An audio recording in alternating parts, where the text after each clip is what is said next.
জন, আসাম 8.6 মোট হলো 2575 প্রতিষ্ঠান ছিল। সেই প্রতিষ্ঠান থেকে পাশ করেছে 1,02,319 জন। পাশের হার 73.69%। 75 প্রতিষ্ঠান শতভাগ পাশ করেছে আর শতভাগ ফেল করেছে 2টা প্রতিষ্ঠান আমাদের কাছে জানা আছে। এই 2টা প্রতিষ্ঠান হলো, রেজাল্ট খারাপ হওয়ার কারণটা কি?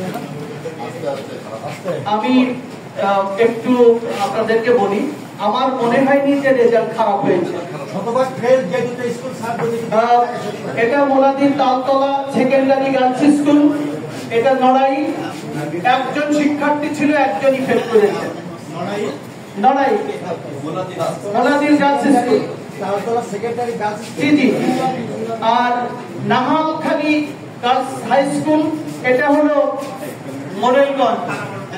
এই প্রতিষ্ঠানের একজন শিক্ষার্থী ছিল, একজনই ফেল করেছে।